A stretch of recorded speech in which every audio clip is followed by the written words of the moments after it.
Shri Prakash Javadekar ji, Union Minister of Information and Broadcasting and Environment, to talk on role of graduates in unleashing change in Telangana and making India Atmanirbhar.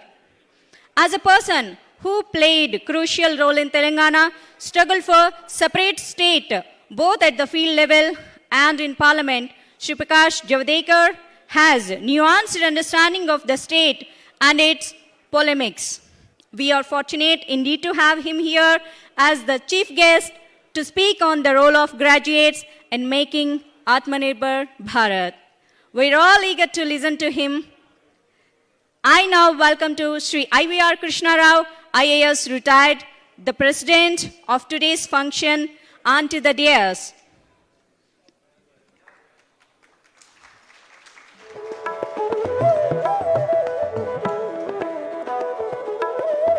Good evening, sir. Please have a seat. And our chief guest, Mr. Prakash Javadekar ji, please welcome to the dais.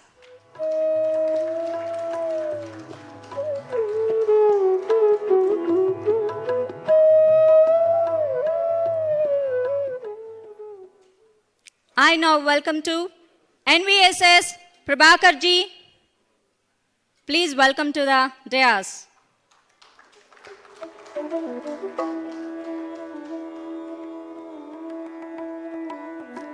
Now I am welcoming Perala Shekhar Rao ji. Please come to the dais. Yes. And K. Balasubramaniam ji, please welcome to the dais. Geeta Murthy, Mahila Morcha State President of Telangana, please welcome to the dais. And Subhash Chandra ji, please welcome to the dais. NV Subhash ji, Kapil Vai Pradeep, Dilip Kumar, Sam Sundar Gaud ji, and now I welcome to man of the movement, Mr. N. Ramchandra Rao ji, please welcome to the dais.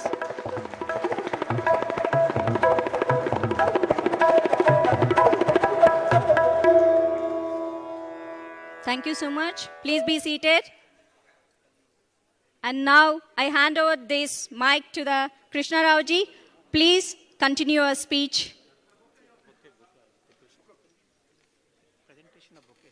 Yes. Yes. Once again, the presentation of bouquets. Okay. Vijay Bharati garu. Vijay Bharati garu, please present the bouquet to Mr. IVR Krishna Rao garu.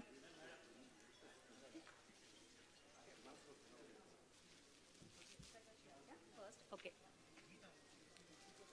Okay. One more.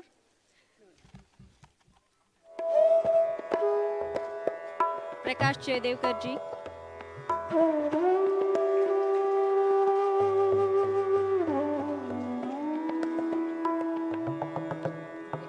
N. Ramchandra Rao garu, please present the bouquet to Prakash Javadekar ji.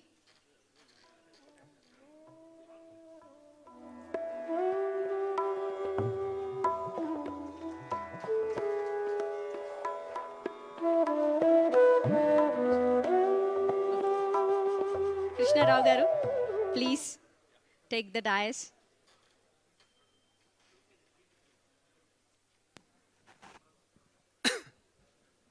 Honorable Minister Prakash Javadekar ji, Mr. Ramchandra Rao, the present MLC and the contesting candidate on behalf of the BJP, other dignitaries on the dais. Today's topic is Atmanirbhar Bharat and the role of the graduates. This is not the first time we are talking of Atmanirbhar. When earlier also we had this concept of self-reliance. Now it is Atmanirbhar. What's the difference between the self-reliance of the 60s and 70s and the Atmanirbhar we are talking of today? there's a lot of difference.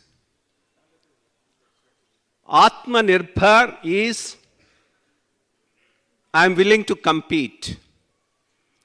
I'm willing to take my place in the committee of nations in the world on my own strength, not on stretches. The earlier concept of self-sufficiency is protectionism. I protect you. I protect your inefficiency. I protect your corruption. I put duties. I'll not allow you to compete across the globe. That's why, for decades, we had the same motor car being dished out in the name of Mark 1, Mark 2, Mark 3, Mark 4. But that's not really self-reliance. I mean, the day you were forced to open up, globalize, we had the Bombay Club stating that, no, don't globalize. Don't open up. We will lose. Who should have become great entrepreneurs and taken their place in the global arena like the Samsung has done, the LG has done, or some Toshiba or something else has done, our own entrepreneurs starting telling, no, don't open up. Just keep it shut because we lose our business. That's what the great difference between the earlier self-reliance concept and today's Atmanirbhar concept is.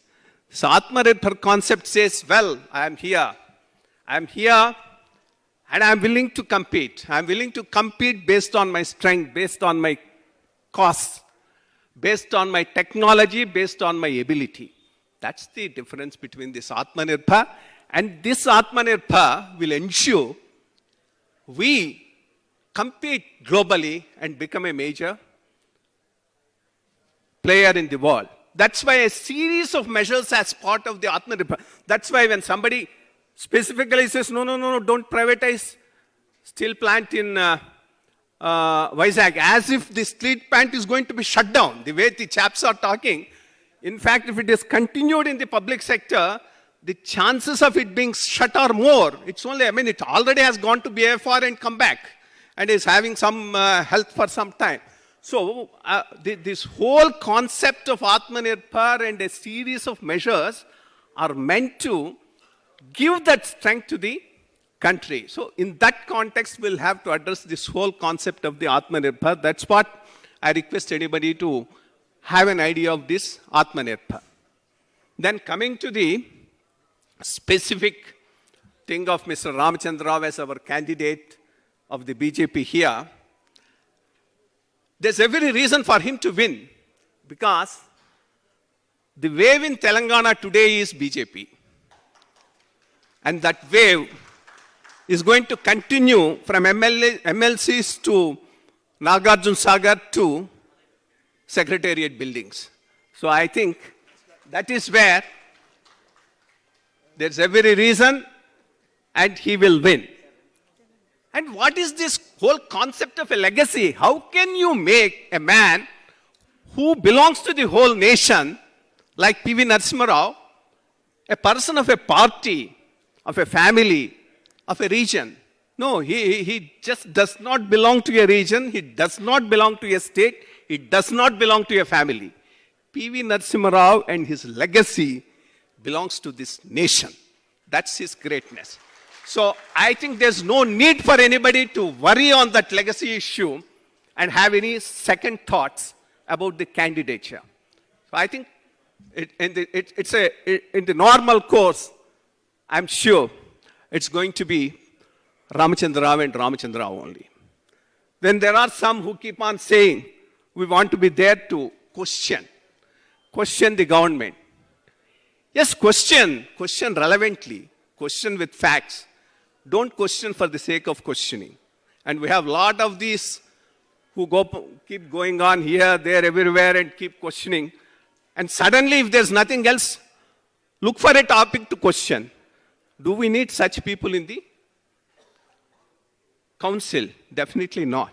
So I think the voters will have to keep all these things in mind before they vote.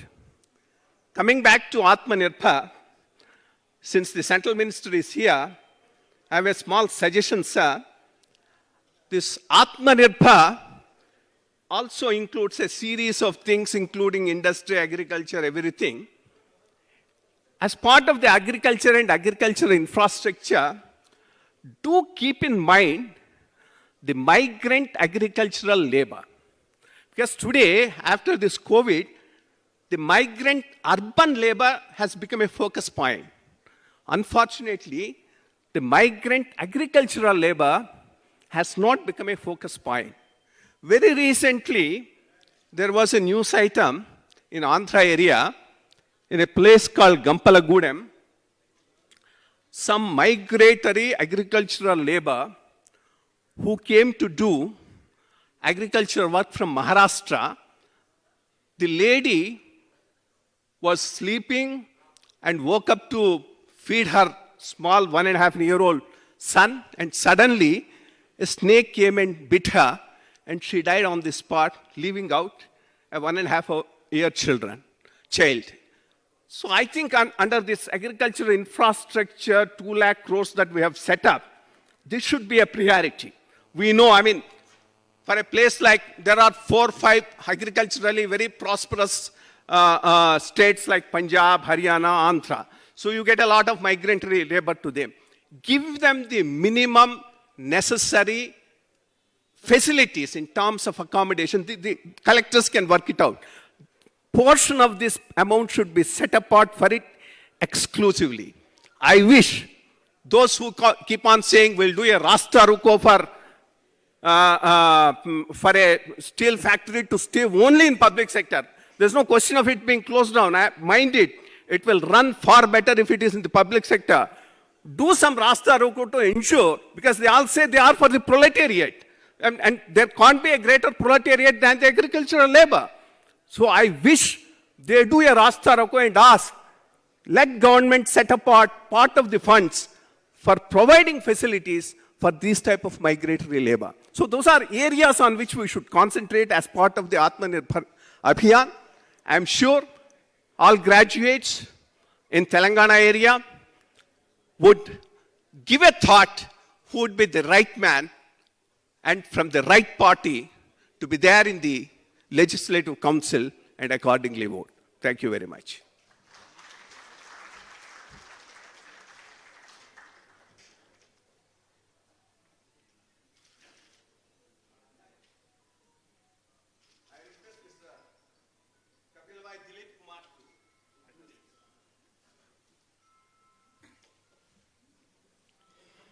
వేదికల అలంకరించినటువంటి మంత్రివర్యులు ప్రకాష్ జవడేకర్ గారు, సభాధ్యక్షులైనటువంటి కృష్ణారావు గారు, మిత్రుడు graduate ఎమ్మెల్సీగా పోటీ చేస్తున్న MLC Ramachandra Rao గారు, ఇతర పెద్దలందరికీ కూడా నా హృదయపూర్వక నమస్కారం. ఈరోజు ప్రశ్నించే గొంతుక అని మాట్లాడుతూ ఉన్నారు. రామచంద్రరావు ప్రశ్నించినట్టుగా ప్రభుత్వాన్ని బహుశా నిలదీసినట్టుగా ఎవరు కూడా శాసనమండలిలో నిలదీయలే. మరి ఇంతకంటే ఏం ప్రశ్నిస్తారో నాకైతే తెలియదు. నిస్సిగ్గుగా చీఫ్ మినిస్టరు, నేను ఆ మాట అనకూడదు కానీ ఆయనకు నేను ఆంతరంగిక కార్యదర్శిగా పనిచేశాను. I worked as a private secretary to the present chief minister. So I'm speaking in English for your benefit, sir. So when I was his private secretary, when P.V. Narasimha Rao was a former Prime Minister, when he was in Delhi, he took me to him. We both went and met the then former Prime Minister P.V. Narasimha Rao ji for courtesy sake. He spoke with him for half an hour, but he never mentioned about Telangana struggle. After coming out, out of curiosity, I asked him, sir, आप इतना समय लिए कुछ ना कुछ बोलना था, आप जिस मूवमेंट को लीड कर रहे हैं, because about that Telangana movement, at least you should have mentioned. Then he said, you know what he said? ये तो against Telangana है बोला. पीवी के बारे में సమైక్యవాది అన్నాడు. ఆయనకేం చెప్పేది సమైక్యవాది అన్నాడు. ఇప్పుడు ఆ సమైక్యవాది, నేను పీవీ అంటే నాకు గౌరవం, తెలుగువాడిగా మనందరం గర్వించదగినటువంటి గొప్పవాడు, అందులో అనుమానం లేదు. ఎందుకంటే ఆయన ఒక స్టేట్స్మెన్, దాని గురించి చర్చ కాదు. కానీ అట్లాంటి అభిప్రాయం అన్నట్టు ఆ వ్యక్తి ఈరోజు ఒక్కసారి పివి నరసింహారావు జ్ఞాపకం వచ్చి ఆయనను గౌరవించాలని తను అనుకొని మీకు చెప్పి నాకు చెప్పి కూతురుని తీసుకొచ్చి పెట్టాడు, ఆమెను బలిపశువు చేస్తున్నాడు. నిజం చెప్పాలంటే కుల పంచాయతీ పెట్టాడు. నేను గ్రాడ్యుయేట్ అనేవాడు ఎవడికైతే తెలివి ఉందో, ఎవడైతే ఆలోచించగలుగుతాడో, గ్రాడ్యుయేట్లు అయితే అందరికంటే ముందు తెలివి ఉన్నోడు ఆలోచించేవాడు కదా, ఒక్కడు కూడా ఆ అమ్మాయికి ఓటు వేయడు. నేను అందుకే నేను అప్పీల్ చేశా, రామచంద్ర కోసం విత్డ్రా చేసుకునే సందర్భంలో నేను కూడా నామినేషన్ వేసి విత్డ్రా చేసుకునే సందర్భంలో అప్పీల్ చేశా, అమ్మ దయచేసి పీవీ మీద గౌరవం ఉంటే, నాన్నగారి మీద గౌరవం ఉంటే నువ్వు కూడా విత్డ్రా చేసుకోని చెప్పా. అట్లాంటి సందర్భంలో నేను మళ్ళా మీకు అందరికీ కూడా ఈ సందర్భంగా విజ్ఞప్తి చేస్తున్నా, రామచంద్రే సరి అయిన వ్యక్తి.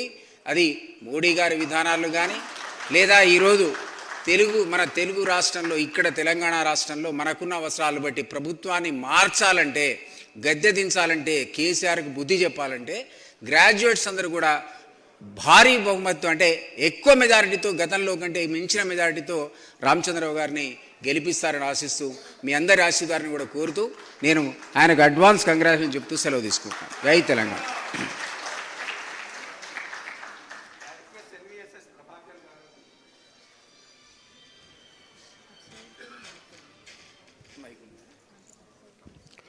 సభాధ్యక్షులు పెద్దలు ఐవైఆర్ గారు, నేటి ముఖ్య అతిథి కేంద్ర ప్రచార సమాచార శాఖ మంత్రివర్యులైనటువంటి ప్రకాష్ జావడేకర్ గారు, నేటి మన అభ్యర్థి ప్రస్తుత ఎమ్మెల్సీ కాబోయేటువంటి ఎమ్మెల్సీ అయినటువంటి గౌరవనీయులు పెద్దలు రామచంద్ర గారు, వేదిక మీద ఉన్నటువంటి ఇతర గౌరవ పెద్దలకి, విచ్చేసినటువంటి ఎలైట్ ఆఫ్ ది సొసైటీకి అందరికి కూడా వందనాలు, అభివందనాలు తెలియజేసుకుంటూ,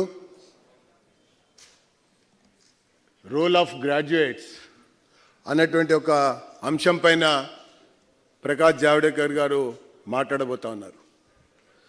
really now the time has come for every graduate and also elite of the society to rise to the situation and strengthen the hands of mister Ramachandra Rao. ఒక మాటలో చెప్పాలంటే, he was the voice of suppressed, depressed sections of the society for the last 6 years. And also his voice is the choice of the unemployed youth in particular, students in general, and advocates in practice was the choice of his voice. Such a voice is to be strengthened, and such a personality should sit in the elders council once again అనేటువంటి విషయాన్ని నేను ఈ సందర్భంగా మనవి చేసుకుంటూ, ఈ యొక్క ఎన్నిక శ్రీవాణి గారికి రామచంద్రరావు గారికి మధ్య జరుగుతున్న ఎన్నిక ఎంత మాత్రం కూడా కాదు. ఈ ఎన్నిక నాగేశ్వరరావు గారికి రామచంద్రరావు గారికి మధ్య జరుగుతున్నటువంటి ఎన్నిక ఎంత మాత్రం కూడా కాదు. 6 సంవత్సరాలుగా ఈ రాష్ట్రాన్ని పరిపాలిస్తున్నటువంటి కేసీఆర్ గారు చేస్తున్నటువంటి తప్పుడు విధానాలకు వ్యతిరేకంగా పెద్దల సభకు సంబంధించినటువంటి ఉపాధ్యాయులు, పట్టభద్రులకు సంబంధించినటువంటి యొక్క ఎన్నికకు సంబంధించినటువంటి విషయం అన్నటువంటి అంశాన్ని నేను పేర్కొంటూ, ఈ ప్రభుత్వం అనుసరిస్తున్నటువంటి విద్యార్థి, ఉద్యోగ, నిరుద్యోగ, మరి అనేక వర్గాల యొక్క వ్యతిరేక విధానాల ద్వారా ధనిక రాష్ట్రంగా ఉన్నటువంటి తెలంగాణ ఈరోజు అప్పుల రాష్ట్రంగా మారిపోయింది. అవినీతిలో తెలంగాణ దేశంలోనే 2వ రాష్ట్రంగా మిగిలిపోయింది. అనేక మంది ముఖ్యమంత్రులు ఈ దేశంలో ఉంటే అసమర్థ, అవినీతి ముఖ్యమంత్రి ఎవరైనా ఉన్నారు అంటే అది కేసీఆర్కే చెల్లిందని చెప్పని అనేక పత్రికలు, ప్రచార సాధనాలు కూడా కోడేగుస్తున్నటువంటి వైనం ఒకవైపున కనబడుతున్నటువంటి ఒక దృశ్యం.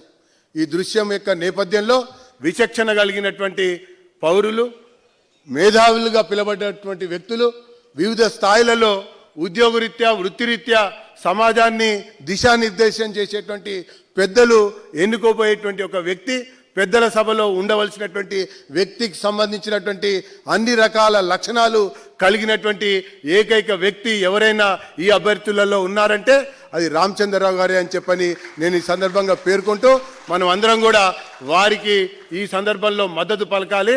Now the time has come for everyone to rise to the situation అని చెప్పని పేర్కొంటూ ముగిస్తున్న. భారత్ మాతాకి జై. I request Balasubramanian Garu to address the gathering.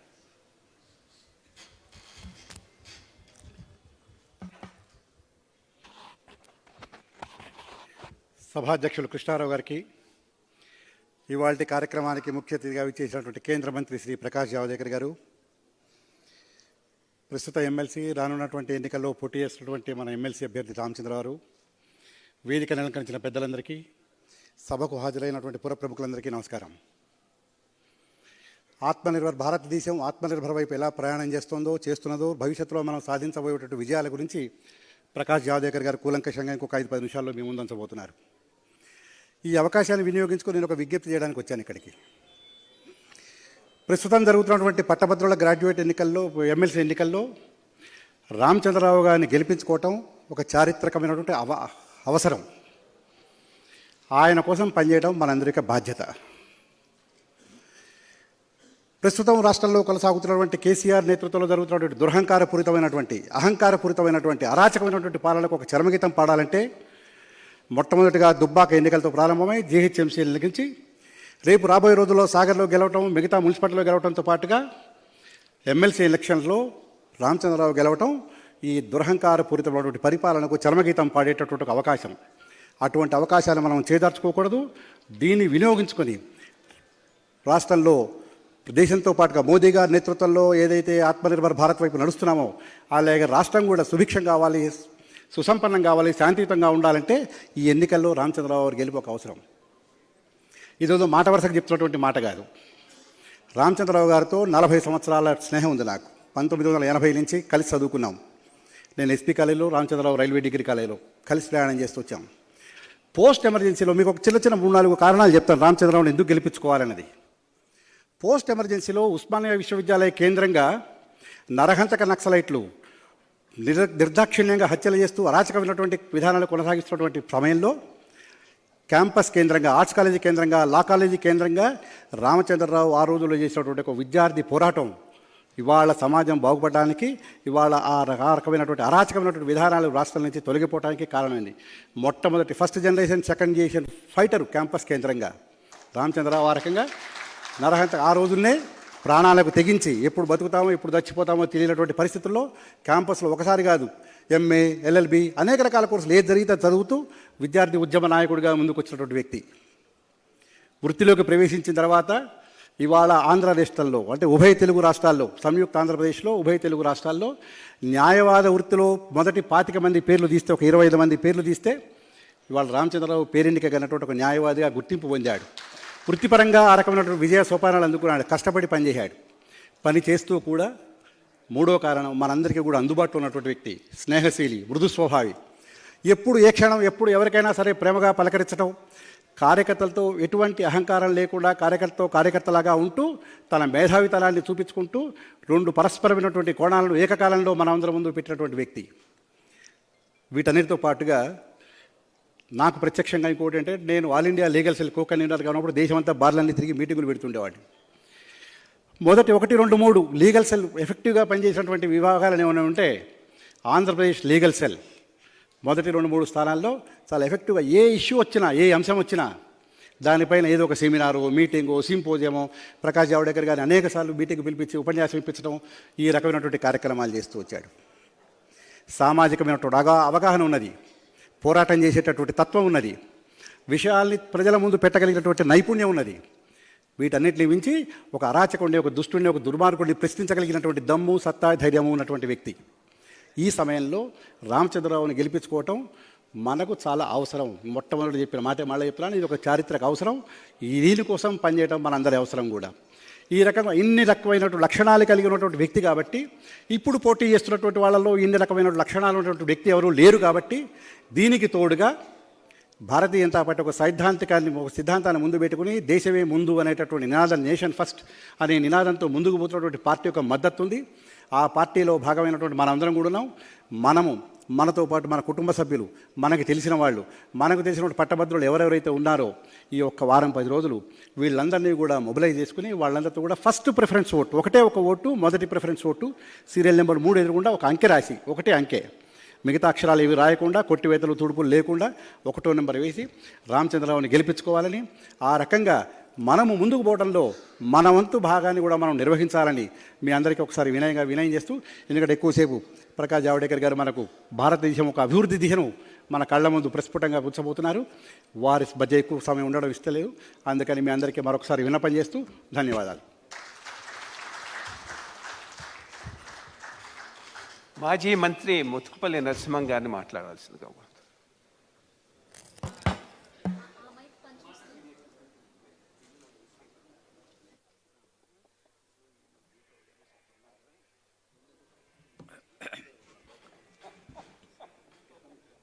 సభాధ్యక్షులు పెద్దలు గౌరవనీయులు కృష్ణారావు గారికి, మంత్రివర్యులు ఇన్ఫర్మేషన్ మినిస్టర్ జగదేవికర్ గారికి, అదేవిధంగా మన ఎమ్మెల్సీ అభ్యర్థిగా పోటీలో ఉన్నటువంటి పెద్దలు రామచంద్రరావు గారికి, ఇతర పెద్దలందరికీ, పెద్దలారా అందరికీ నమస్కారం. ముఖ్యంగా ఇవాళ నేను నా అనుభవంలో ఒక 30 ఏళ్ళు ఎమ్మెల్యేగా ఉన్నా, ఒక 6 సార్లు గెలిచాను. రాజకీయ జీవితంలో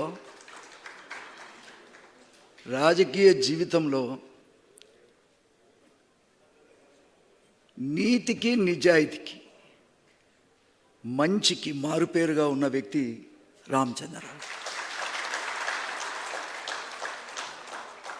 నాకు ఆశ్చర్యం ఏంటంటే, కొంచెం నీతిగా ఉన్న వాళ్ళంటే నాకు చాలా ఇష్టం.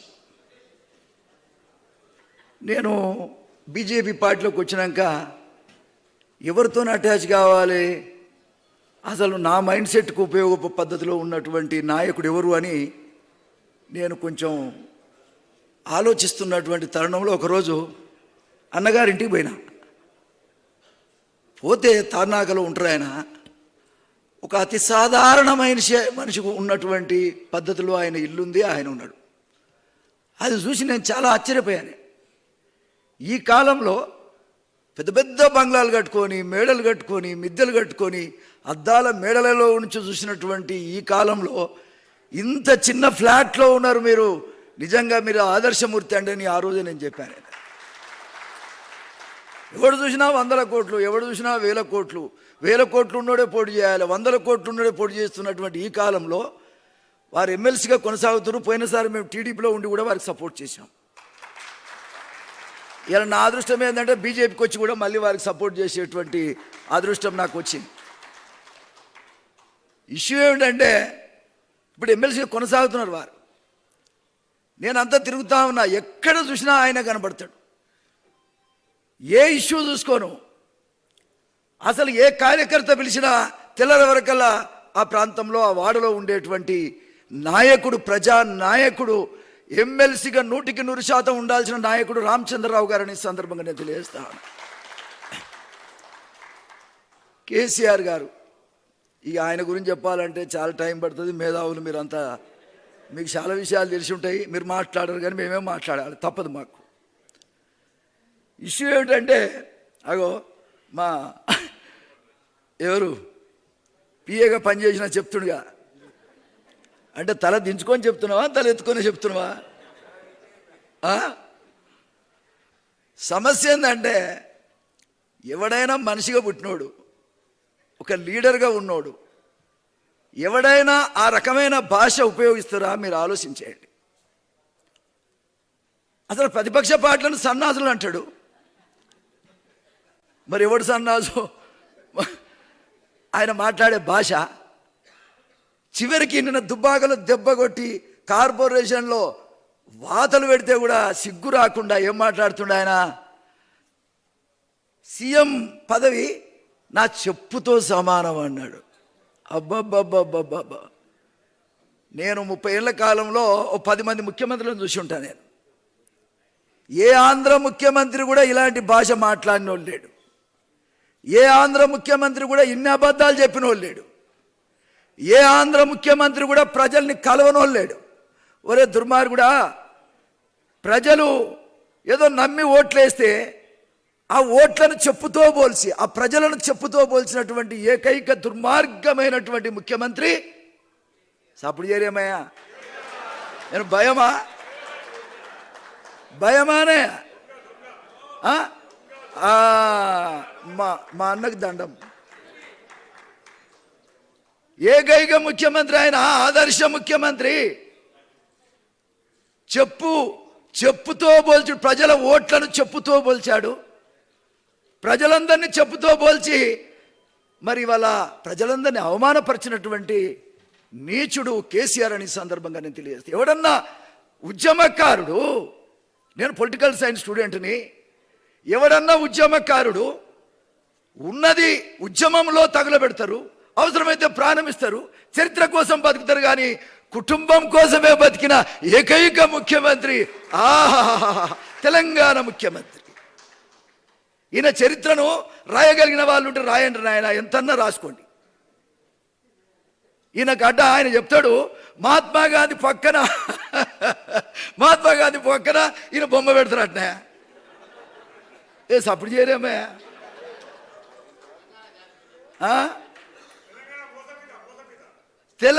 మహాత్మా గాంధీ పక్కన ఆయన బొమ్మ పెడతారట. అరే నేను చూస్తే మహాత్మా గాంధీ పక్కన నా బొమ్మ పెడతారా అంటాడు. మరి నువ్వు చచ్చినాక నిన్ను ఎడబెడతారో నీకు ఎరకనా అనే కేసీఆర్? ఏ ఫామ్ హౌస్ అది రాబోయే కాలంలో పేద ప్రజలు తీసుకుంటారా? అది ఆయన సొంతమానే. ఒకనికి ఇల్లు ఇయ్యనోడు, ఇంటి స్థలం ఇయ్యనోడు, పేదల్ని ముఖ్యంగా 1200 మంది బిడ్డలు ప్రాణాలు తీసినోడు, ఆ రక్తాన్ని రోజు కుటుంబానికి తన బిడ్డ. ఆయన ముఖ్యమంత్రి అట, కొడుకు మంత్రి, అల్లుడు మంత్రి, బిడ్డ ఎమ్మెల్సీ, ఇంకో కొడుకుండు ఆయన మరదల కొడుకు, మరి ఆయన ఎంపీ. ఆయన కుటుంబం కోసమే ఆయన బతుకుతున్నాడు. ఆయన కన్ను లేవు, చెవులు లేవు, ఎవరికి కనబడు కాబట్టి నిన్న నాగార్జున సాగర్లో ఎక్కడి నుంచో ఒక పాము వచ్చినట్టు వస్తే, పుట్టలకెళ్ళి వచ్చినట్టు వస్తే, సరే పాపం వాళ్ళు కొంతమంది పేద ఎంప్లాయీస్ ఒక దరఖాస్తు తీసుకొని ఇద్దామని పోతే, ఏంటి నశ్యం చేస్తాం మిమ్మల్ని. నశ్యం అంటే చిన్నప్పుడు విన్నాం మనం, నశం ముక్కలు పెట్టుకునేది, ఊళ్ళలో నశం పెట్టుకుంటారు అంటారు అన్నమాట. మళ్ళీ చిత్తపోతుంది.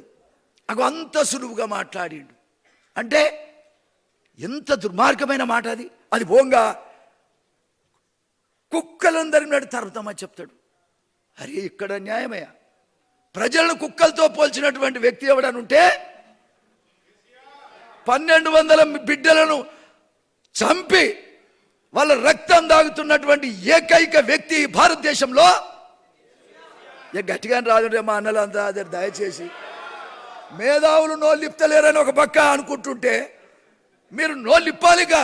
రామచంద్రరావు గారి కోసం, ప్రశ్నించే గొంతు కోసం మీరంతా నోరిప్పాల్సిన అవసరం ఉంది.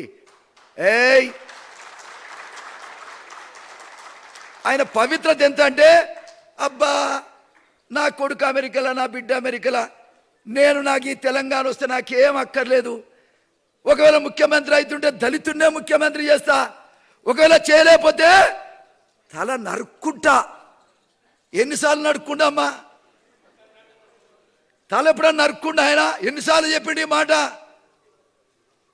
ఇలా కుక్కలతో పోల్చినావు కదా కేసీఆర్. కుక్క మంచిదయా, కుక్క విశ్వాసం గలది, కానీ నువ్వు పిచ్చి కుక్కవు. సపాటు దీనికి కూడా కొట్టరా. పిచ్చి కుక్కవయ్యా నువ్వు, ఓ కేసీఆర్. కాబట్టి నిన్ను పిచ్చి కుక్క ఊళ్ళలో ఉండనిస్తారా? సప్పుడు చేయరేమయ్యా? పిచ్చి కుక్కను ఊళ్ళలో ఉండనిస్తారా? అది కాబట్టి ప్రజలు ఇవాళ తరిమి కొట్టడానికి సిద్ధంగా ఉన్నారు. నరేంద్ర మోడీ గారి నాయకత్వాన్ని బలపరిచి రాబోయే కాలంలో అధికారాన్ని బీజేపీకి అప్పజెప్పడానికి ఇవాళ ప్రజలు సిద్ధంగా ఉన్నారు. పివి నరసింహారావు పెద్ద ఆయన ప్రధానమంత్రిగా పనిచేసిన వ్యక్తికి కూతురికి, ఒరే దుర్మార్గుడా నీకు ఎంత కోపం ఉంటే మాత్రం పివి నరసింహారావు మీద ఎమ్మెల్సీగా పోటీ పెడతావా? నీ దుంపదేగా. ఎమ్మెల్సీ చిన్నదిరా నాయన. నీకంత ప్రేమ ఉంటే రాజ్యసభ ఇవ్వచ్చు కదా, పార్లమెంట్లో ఉంటుంది పాపం ఆ అక్క. మరి ఆమె ఎంత పాపం, ఆమె ఎట్లా పోటీ చేస్తూ నాకు అర్థం కాదు. మరి చెప్పేటోళ్ళని చెప్పలేదా? ఏమైనా దిలీప్ చెప్పగలిగితే నువ్వే చెప్పాలి. కాబట్టి ఇవాళ మీరు అర్థం చేసుకోండి, ఎవరో పివి నరసింహారావు కూతురికి ఎమ్మెల్సీ సీట్ ఇస్తారా? అది కూడా ఈ గ్రాడ్యుయేట్ సీటు చాలా చిన్న పోస్టే వాస్తవంగా చెప్పాలంటే పొలిటికల్గా చూస్తే. రాజ్యసభ ఇవ్వాలి, అంతగా అవసరమైతే పార్లమెంటుకు నిలబెట్టాలి. అదొక రకమైన పద్ధతి. కానీ మహానుభావుడు పివి నరసింహారావు అంటావు, ఆమె కూతురు తీసుకుపోయి ఓడిపోయే సీట్ ఇస్తావు. ఓడిపోతారని తెలిసి ఆ సీట్ ఇచ్చిండు. అంటే పివి నరసింహారావు మీద ఒక పక్క కసి తీర్చుకుంటుడు అనేటువంటిది నాకున్నటువంటి అభిప్రాయం. ఇది వాళ్ళ కుటుంబానికి తీరని అన్యాయం చేస్తున్నాడని కూడా ఈ సందర్భంగా తెలియజేస్తా ఉన్నా. 100% రామచంద్రరావు గెలుపుని ఎవ్వరు ఆపలేరు. రామచంద్రరావు గారి గెలుపును ఎవరు కూడా ఆపలేరు. గెలుపు ఖాయం. కేసీఆర్ 2 చెంపల మీద ఇట్లా కొట్టి గెలిపిస్తారు జనం. ఆ రకమైనటువంటి గెలుపు గెలుస్తున్నావు రామచంద్రరావు గారు. ఇది కులాలకు అతీతంగా, మతాలకు అతీతంగా ఇవాళ మేము ఎందుకు వచ్చినామండి? వాస్తవంగా చెప్పాలంటే ఆయన మీద అపారమైన గౌరవంతో నేను వచ్చాను. కాబట్టి మీరు అంతా కూడా పైసలు లేవు ఆయన దగ్గర, మరి ఆయన ఏమో మూటలు మూటలు పంపిస్తాడు. ఇప్పుడు ఓటుకు 5,000 10,000 ఇస్తాడట. ఈ దుంపదగా కండ్లు మూసుకొని ఫామ్ హౌస్లో ఉండే పని ఏంటంటే మిషన్లు పెట్టుకొని డబ్బులు లెక్క పెట్టే కార్యక్రమంలో ఉంటాడు ఆయన. ఇంకా వేరే పని లేదు ఆయనకు. ఆయన కొడుకు, ఆయన బిడ్డకు, ఆయన అల్లుడికి ఇంకా వేరే పనే లేదు ఆయనకు. బుడ్డోడు ఇంకోడు. అసలు శ్రీరామచంద్రుడి దగ్గరికి ఏది మన మీరు అనగానే గుర్తొచ్చింది బుడ్డోడు అంటే ఏది భద్రాచలానికి కేసీఆర్ బట్టలు తీసుకొని పోవాలి. సరే ముఖ్యమంత్రి ఎవరన్నా బట్టలు మన తలంబరాలు తీసుకుపోతారు కదా. ఆ బుడ్డోని పంపిండా అంటే లెక్కలేని తనం శ్రీరామచంద్రుడిని కూడా ఏని లెక్కేంది అన్నట్టు. యాదగిరి గుట్ట లక్ష్మీనరసింహస్వామి దేవాలయంలో ఈయన ముఖం పాడుగాని ఎట్లుందో మీకు ఎరికే. నరసింహస్వామి గుళ్ళో రామచంద్రరావు గారు ఒక్క నిమిషం అన్న జర ఏమనుకో, ఎందుకంటే వీళ్ళకి కూడా తెలవాలి. వీళ్ళు పొద్దున్న లేచి వాళ్ళ పనుల మీదనే ఉంటారు కదా, తీరిక లేకుంటుంటారు వీళ్ళు. నేను అనేది ఏంటంటే నరసింహస్వామి గుళ్ళో ఆ ఏదైతే స్వయంభూ ఉంటాడో దాన్ని కదిలిచ్చిండ్రు, అది తప్పు. రెండోది ఏంటంటే నరసింహస్వామి పక్కనే ఈయన బొమ్మ వేసుకుంటావు సపుడియారు. నరసింహస్వామి దేవుని పక్కన కేసీఆర్ బొమ్మ ఉన్నది. ఎవడో ఉండి మాకు చెప్తే నేను మన అప్పుడుండే లక్ష్మణ్ గారు అధ్యక్షుల వారు ఉండ్రి ఆంధ్రం పోయిన వాడికి నువ్వు ఈ బొమ్మలు ఉంటే మాత్రం నీ పతనం తప్పదురా నాయనా, నీ పతనానికే ఈ బొమ్మ వేసుకున్నావు, ఇక నువ్వు పతనం కాక తప్పదని నేను ఆ రోజే చెప్పిన. పతనం మొదలైందా లేదా మీరు చూస్తున్నారు, మీరు అర్థం చేసుకోవాలి. పతనం మొదలైంది. అహంకారం ఎప్పుడైతే వస్తుందో ఆ రోజే పతనం మొదలవుతుంది, ఏ మనిషిది కానీ ఇలా కేసీఆర్ అనేవాడు ముఖ్యమంత్రిగా ఉండటానికి ఏ రకంగా కూడా తగడని కూడా ఈ సందర్భంగా నేను తెలియజేస్తా ఉన్నా. మీ అందరూ కూడా రామచంద్రరావు గారిని పెద్ద మెజారిటీతో గెలిపించుకుందాం. ఒక మంచి నాయకుడు, ప్రేమగల నాయకుడు, ప్రజల నాయకుడు, బడుగు బలహీన వర్గాల పెన్నిది. నాలాంటి వ్యక్తి కూడా అతని ఇలా నాయకుడిగా నేను ఒప్పుకుంటున్నా అంటే అతని క్యారెక్టర్ను బట్టి అనేటువంటిది మీరు గమనించాలని ఈ సందర్భంగా నేను తెలియజేస్తా ఉన్నా. కాబట్టి మీ అందరు కూడా ఇక్కడ వచ్చిన వాళ్ళందరూ కూడా మరి మా అయితే ఒక 10 రోజులు ఉన్నది, అందరూ కూడా కష్టపడి రామచంద్రరావు గారిని రామచంద్రరావు గారిని గెలిపించాల్సినటువంటి అవసరం ఉంది, అవసరం ఉందని సందర్భంగానే తెలియజేస్తూ ఆమె పివి నరసింహారావు కూతురు ఎవరైతే ఉన్నారో ఆమె వెంటనే విత్డ్రా చేసుకోవాలని సందర్భంగా నేను విజ్ఞప్తి చేస్తా ఉన్నా. ఏది ఏమైనా మీ అందరి దయ, మీ అందరి ప్రేమ ఉండాలని కోరుకుంటూ నేను సెలవు తీసుకుంటాను. నమస్కారం. బండి సంజయ్ గారు ఈ మీటింగ్కి వచ్చి ఉండాల్సింది, రాలేదు. కాబట్టి రామచంద్రరావు గారికి నాకు చిన్న మనవి, రేపు నాగార్జున సాగర్ ఎన్నికల్లో ఒక ప్రత్యేక రథం ఇచ్చి ముతుకుపల్లి నరసింహం గారిని గ్రామం తిరిగి మాట్లాడే విధానాన్ని ఏర్పాటు చేయండి. బీజేపీ ఎట్లా గెలవదో చూద్దాం, తప్పకుండా గెలుస్తుంది. ఇంత కంగ్రాచులేషన్స్. నేను ఆఫీసర్గా ఉన్నప్పుడు వారు మినిస్టరు, చాలా రోజుల పరిచయం ఉంది ముతుకుపల్లి నరసింహం గారితో. నమస్కారం, చాలా చక్కగా మాట్లాడారు. వివేక్ ఎక్స్ఎంపీ గారిని మాట్లాడవలసిందిగా. అందరికీ నమస్కారం. హానరబుల్ మినిస్టర్ ప్రకాష్ జావేద్కర్ గారు, అలానే కృష్ణారావు గారు, రామచంద్రరావు గారు. నరసింహులు గారు ఇంత మాట్లాడిన తర్వాత నాకు ఎక్కువ ఏం లేదు మాట్లాడటానికి, కానీ ఫ్యూ పాయింట్స్ చెప్తాను. లాస్ట్ టైం జిహెచ్ఎంసీ ఎలక్షన్స్ అయినప్పుడు మంత్రి గారు వచ్చారు, charge sheet again CM release చేశారు. సాబ్ ఆప్ జో ఛార్జ్ షీట్ రిలీజ్ కియే బోత్ ఎఫెక్టివ్ థా సాబ్, and it went very well with the people of GHMC. అందు గురించి బీజేపీని 45 స్థానాలు గెలిపించారు. ముఖ్యమంత్రి కేసీఆర్ అందరు కూడా అనుకున్నారు తెలంగాణ వచ్చిన తర్వాత ఒక ప్రజాస్వామిక తెలంగాణ ఉంటుందని. మీరందరూ చూస్తున్నారు, ఈ తెలంగాణని కల్వకుంట్ల తెలంగాణ చేసుకున్నాడు ఈ ముఖ్యమంత్రి. రాష్ట్రంలో ఏ ఇన్స్టిట్యూషన్స్ ఉన్నాయో అన్నీ కూడా భ్రష్టం పట్టించినాడు ఈ ముఖ్యమంత్రి. అవినీతిలో ప్రభాకర్ రావు గారు చెప్పినట్టు top most corrupt chief minister in the country అంటే కల్వకుంట్ల చంద్రశేఖరరావు. నేను వారికి ఒక బిరుదు ఇచ్చాను, కల్వకుంట్ల కమిషన్ రావు అని చెప్పి వారికి ఒక బిరుదు ఇవ్వడం జరిగింది. ఎందుకంటే కాళేశ్వరం ప్రాజెక్టులో 36,000 crores ఉన్న ప్రాజెక్ట్ని 1,00,000 కోట్ల రూపాయలు చేసినాడు. అంతేగాక మీరందరూ చూస్తున్నారు పోలీస్ వ్యవస్థను ఎట్లా వాడుకుంటున్నాడు. He is damaging the institution of police. అన్ని ఇన్స్టిట్యూషన్స్ కరోనా టైంలో ప్రజలు ఇబ్బంది పడుతుంటే ప్రధానమంత్రి గారు భారత్ ఆయుష్మాన్ ఉంది, దీంట్లో 5 లక్షల వరకు మంచి ట్రీట్మెంట్ ఇప్పగలుగుతారంటే ముఖ్యమంత్రి ప్రధానమంత్రి గారి ఫోటో ఉంటుందని చెప్పి ఈ ఆయుష్మాన్ భారత్ ఇక్కడ తెలంగాణలో ఇంప్లిమెంట్ చేయలేదు. ఎంతమంది నష్టపోయినారు, లక్షలాది రూపాయలు బిల్లు అయిన తర్వాత వాళ్ళు ఇల్లు అలా అమ్ముకొని ఈ బిల్లులు కట్టడం జరిగింది. కానీ ముఖ్యమంత్రికి ప్రైవేట్ హాస్పిటల్స్ వాళ్ళ రిలేటివ్స్ ఉందని చెప్పి ఎప్పుడు ఈ భారత్ ఆయుష్మాన్ని ఇంప్లిమెంట్ చేయలేదు. ఫామ్ హౌస్లో పడుకున్నాడు. మీరు అందరూ చూస్తున్నారు, కరోనా టైంలో ప్రజలు ఇక్కడ ఇబ్బంది పడుతుంటే he was sleeping in the farm house మంత్రి సాబ్ when people were suffering from corona. Floods వచ్చినప్పుడు కూడా ఒక్కసారి కూడా ఏరియల్ సర్వే చేయలేదు, కానీ పోయి ఫామ్ హౌస్లో కూర్చున్నాడు. ప్రజలు ఇబ్బందిలో ఉన్నారు. కాళేశ్వరం ప్రాజెక్టు 2 TMC నుంచి 3 TMC అంటే 22,500 crores ఒక కరప్ట్ ప్రాజెక్ట్. అంటే ఇక్కడ 2 TMC ఇంప్లిమెంట్ కాలేదు, కానీ దాన్ని 3 TMC చేయడానికి he has called tenders of another 25,000 crores. అంటే this chief minister is only in the business of how to make more money. Narasimhulu గారు చెప్పినట్టు కౌంటింగ్ మెషిన్స్ పెట్టుకున్నాడు ఫామ్ హౌస్లో పెట్టుకొని. ఈ అవినీతి పరుడు ముఖ్యమంత్రి ఏదైతే ఇన్స్టిట్యూషన్స్ని డెమాలిష్ చేస్తున్నాడో అన్ని చోట్ల కూడా ఏ మంచి ఇన్స్టిట్యూషన్స్ ఉన్నా కానీ సెక్రటేరియట్ కూల్చివేతల్లో ఇవన్నీ చూసుకుంటే ఈ ముఖ్యమంత్రికి ఒక మంచి గుణపాఠం చెప్పేది అవసరం ఉన్నది. ఆల్రెడీ డుబ్బాక్ ప్రజలు చెప్పినారు, జిహెచ్ఎంసీ ప్రజలు చెప్పినారు. మీరందరూ మనమందరం ఎడ్యుకేటెడ్ గ్రాడ్యుయేట్స్, మనకి ఈ అవకాశం వచ్చింది. మళ్ళీ ఒకసారి ఈ ముఖ్యమంత్రికి చెంపదెబ్బ కొట్టడానికి ఈ అవకాశం మనమందరం కూడా మంచిగా వాడుకొని రామచంద్రరావు గారు, ఎందుకంటే వారు చాలా మంచి వ్యక్తి.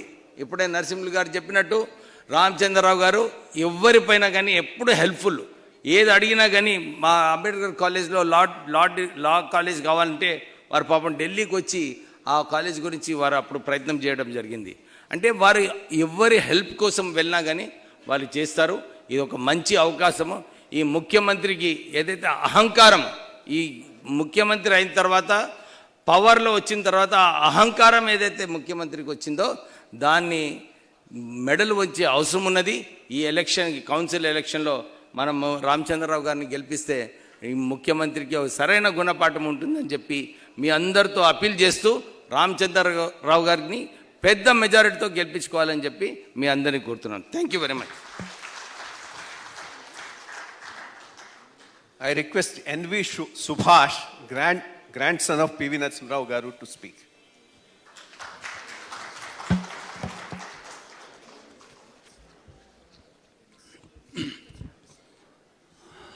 సభాధ్యక్షుడు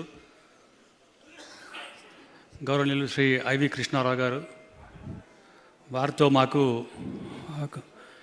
చాలాసార్లు చీఫ్ సెక్రటరీగా ఉన్నప్పుడు ఎన్నోసార్లు కలచడం కూడా జరిగింది. అలాగే ఈ యొక్క సమావేశానికి ప్రత్యేకంగా గౌరవ మంత్రిమంత్రులు శ్రీ ప్రకాష్ జావదేకర్ గారు ప్రత్యేకంగా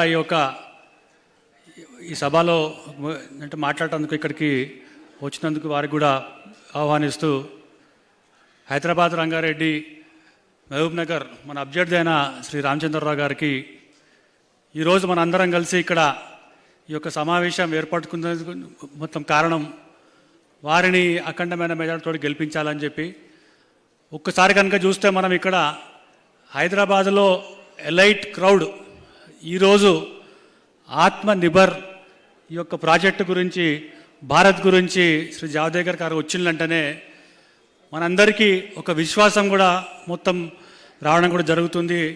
ఎందుకంటే భారతీయ జనతా పార్టీ అభ్యర్థి అయిన శ్రీ రామచంద్రరావు గారిని ఆల్రెడీ గెలిపించాలని చెప్పి గత 6 నెలల నుంచి కూడా అనేకమైన different people different caste different reasons నుంచి కూడా తప్పకుండా గెలిపించాలని చెప్పి ముందుకు రావడం జరుగుతుంది.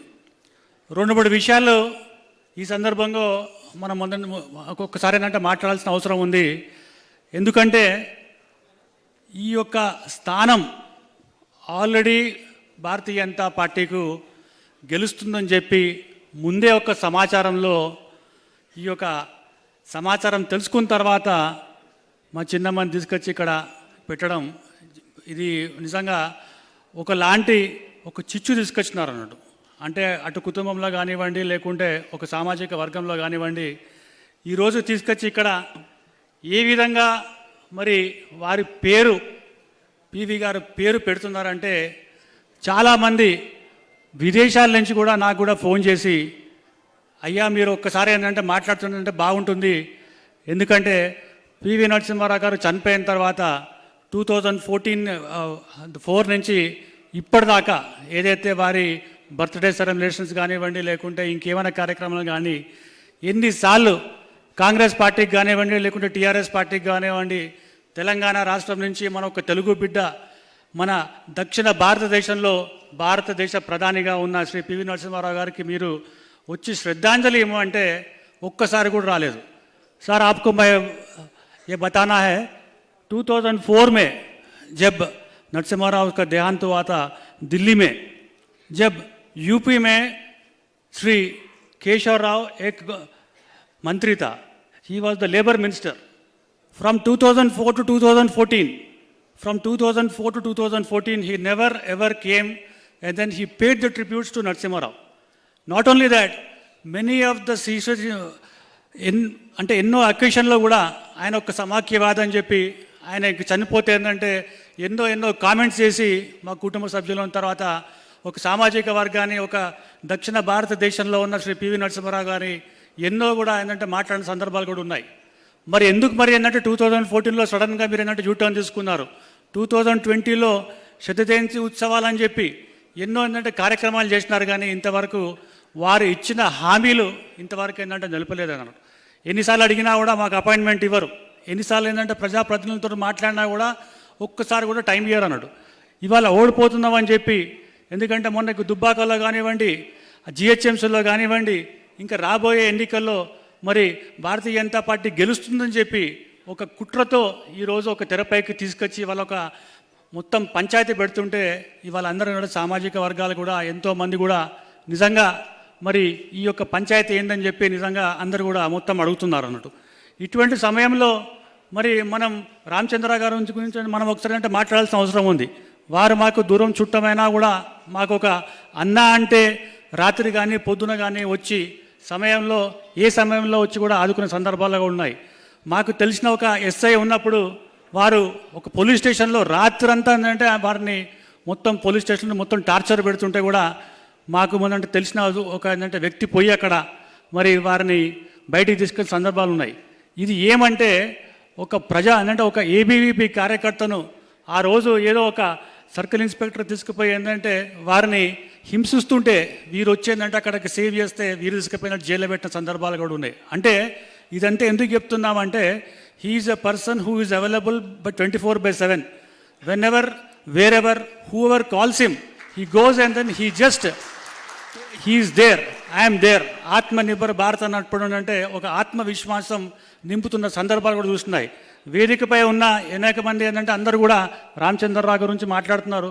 2 నిమిషాలు మాట్లాడాలి. వెంకటస్వామి గారిని ఏ విధంగా మరి కేసీఆర్ గారు వాడుకున్నారో, ఏ విధంగా వారికి అవమానం పరిచినారో, ఏ విధంగా వారికి ఎన్నెన్నో కార్యక్రమాలు చేస్తారన్నారో, అలాగే ఒక దేశ ప్రధానికి సంబంధించిన వ్యక్తిని ఇవాళ ఒక నేషనల్ లీడర్ని తీసుకొచ్చి, ఇవాళ స్టేట్ లీడర్ తీసుకొచ్చి, అటు కాంగ్రెస్ పార్టీ ఏమో స్టేట్ లీడర్ చేసినారు. మరి కేసీఆర్ ఇవాళ వచ్చి ఒక డిస్ట్రిక్ట్ లెవెల్గా వారిని ఏంటంటే పెడుతున్నారంటే ఇది కేవలం ఆయన ఒక కుటిల రాజకీయం కోసం, ఆయనే ఒక మొత్తం అంటే ఈ యొక్క సమాజానికి ఏదో ఒక ఈక్వేషన్ జరపాలని చెప్పి ఆయనే ఏదైతే హామీలు ఇచ్చినారో మొత్తం ఏంటంటే పివి గారి గురించి అవి నెరవేర్చలేదు కనుక మేము ఏంటంటే టికెట్ ఇచ్చి మరి చేతులు దులుపుకుంటున్నారు. ఇటువంటి సందర్భంలో మనకు నిజంగా ఒక లెజిస్లేటివ్ కౌన్సిల్లో ఒక మంచి వ్యక్తి మాట్లాడాలంటే భారతీయ జనతా పార్టీ సమర్థించిన వ్యక్తిని రామచంద్రరావు గారిని తప్పకుండా గెలపాలని చెప్పి ఈ సందర్భంగా కోరుతూ, ఇది ఇక్కడ వచ్చిన అందరికి కూడా మీరే అంటే ఇక మొత్తం ఏంటంటే మనమే కాకుండా ఎంతోమందికి మనకి ఏంటంటే తెలిసిన వాళ్ళందరినీ కూడా ఓట్లు వేపియాలని చెప్పి ఈ సందర్భంగా అపీల్ చేస్తూ సెలవు తీసుకుంటున్నాను. I request Prakash Javadekar ji to release a book which is a compilation of speeches of Ramchandra Rao Garu in the Legislative Council.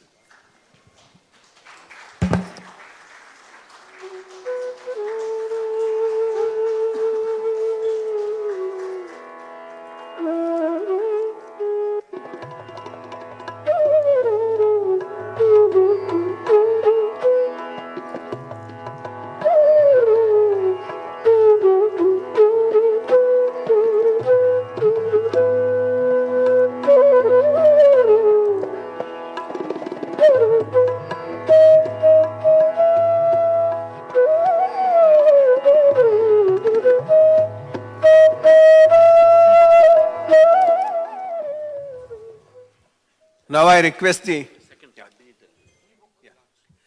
I also request the e-book to be released.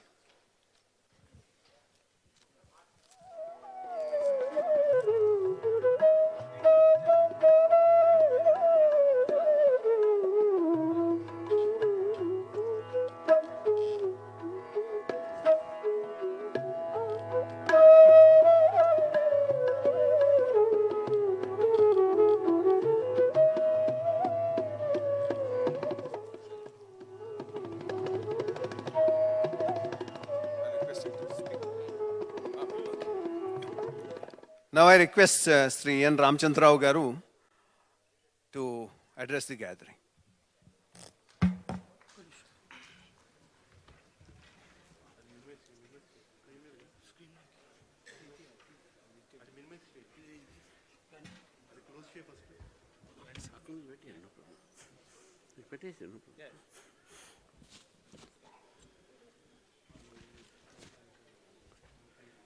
The President of today's program, Sri IVR Krishnarao Garu, former Chief Secretary, Government of Andhra Pradesh, Sri Prakash Javadekar ji, my mentor, my guru, and the man behind formation of Telangana, who was the in charge of then Andhra Pradesh, and very strategically supported the Telangana movement. And today, because of his role in Telangana formation, and Srimati Sushma Swaraj ji, both were instrumental for formation of Telangana, which I think the present leaders never acknowledge. My another friend, Mr. Kamas Balasubramaniam, Parliamentary Secretary, Mr. Dilip Kumar, Kapil Bhai, who was ex-MLC, and I thank him for withdrawing in my favor and joining the Bharatiya Janata Party again to strengthen me and ensure my victory. Sri Subhash Chandra ji, then the program's host today, cine actress Madhulata Garu, and then my friend Shyam Sundar ji, in whose presidentship we are holding this meeting here, who is the president of this area, district. Then my friend Mutkul Narasimhalu ji, who was my senior while I was doing my MA Political Science in Osmania University. He was also a student of MA Political Science, and who told many nice words about me. Mr. Vivek, former member of parliament, a media magnate, industrialist, and I know his entire family, his brother, his father, as you said, because they are connected with many education institutions. So I had an opportunity to visit their education institution, Ambedkar College. And I congratulate him for running that college beautifully, and one of the best colleges in the state. And Law College, I think it has been regarded 7th or 8th place in the entire in the Law College list. Mr. Subhash, my friend, my relative, my party colleague, who was earlier spokesperson of the Bharatiya Janata Party, Srimati Geeta Murthy Garu, Mahila Morcha State President, and very active in many activities, social activities, and she is also one of the religiously involved in many social organizations, religious organizations. Mr. and Mrs. Prabhakar, my long-time friend since our ABVP days. My neighbor also there because he is from Uppal, so I stay in Tarnaka, so Tarnaka and Uppal both are very near, and ex-MLA of Uppal, a popular leader among the people of Telangana. And dear friends, media, brothers and sisters, I will not take much time because we are all waiting for our chief guest to speak on this occasion. But one thing I would like to tell, that today, while we are moving towards zeroing for the MLC elections to be held on 14th March, the ruling party is coming out with many lies. The ruling party is coming with many different stories and spreading falsehood among the people. Very recently, the IT Minister, Mr. KTR, has said that they have given 132,000 jobs. And he said that center is giving nothing to them. And then he says that Ramchandra Rao did not, what he has done for the advocates. First, I would like to clarify these things and then I'll move forward for a few minutes. I would like to ask this government and their ministers, including the Chief Minister. You said 132,000 jobs. And for any yardstick to be measured for any employment, Mr. IVR Krishnaraj knows very well, it is only Public Service Commission. Because when Telangana was formed, there were 120,000 government jobs vacant. And when 120,000 jobs were vacant, the Telangana State Public Service Commission till recently has notified only 35,000 jobs. 35,000 jobs. The students, the youth of the state who fought for Telangana for three main reasons. One is for water, another is for employment, another is and then for the funds. And those students who sacrificed their lives, they committed suicide for the sake of formation of Telangana. They thought that when Telangana will form, their jobs will come. They will be able to get employment in the state. But even today, the unemployed youth of this state, the number of the unemployed in the state when Telangana was formed remains the same and more today. And shamelessly the minister says that he has given 132,000 jobs. Where is that job, I want to ask him? Those who work, people who are working as a contractual on contractual basis, mainly in electricity and Singareni, and few constable posts, those who are always in service or already were in service, regularizing their employment is not new employment, it is not creation of employment, it is only regularization, and you cannot fool the people by telling that you are given 132,000 votes, 32 employments. In this regard, I challenge Mr. KTR. Yes, come down. What center has done to Telangana? What you have done to the people of Telangana? We will have a debate. We will have a debate before the Arts College, which was the ground for the Telangana battle, for the Telangana struggle, where the students have sacrificed their lives, their education, their future, for creation of Telangana. Monday, 11 o'clock, come down there. We will have a challenge, we'll have an open discussion if you have guts. I am going to write a letter to him because he has written a letter, open letter to the people of Telangana, spreading falsehood. And yesterday and today, the ministers of TRS government are spreading falsehood. They are going to the press and telling that Mr. Ramchandra Rao did not question us, did not speak anything in the council. I know these people will lie. That is the reason I published the book. That is the reason I published the book. And this is only first volume for 3 years. I am also going to have within 2 or 3 days the second volume. Soon it is going to be published. Akal marne ko, nakal marne ko bhi akal rana. This is all they are saying in Hindi. The people, they wanted to steal our slogans. Prashninche galam gavale. The questioning voice. The voice, the questioning echo should go on in the council. That was a slogan which I gave during my elections the first time. And those issues which are there on 2015 when the first time I contested in the elections and I won last time, I think the same problems are continuing even today and they are much more serious. I have raised the questions of students to the farmers.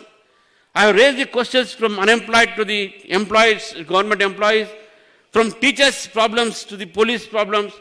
From every subject I have touched in the council. I was the only council member who attended the council session for 100%, 100%. Not even a single day I have taken it. I am the only opposition member in the council who got the highest minutes to speak against the government. And I spoke on the government.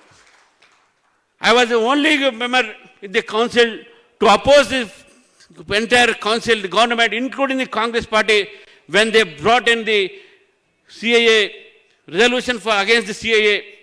And I fought against this government and walked out stating that you are misleading the people of this country. I was the only member of the legislative council of the opposition to walk out from the house while the discussion on electricity bill, which is being likely to be amended by the central government, and Mr.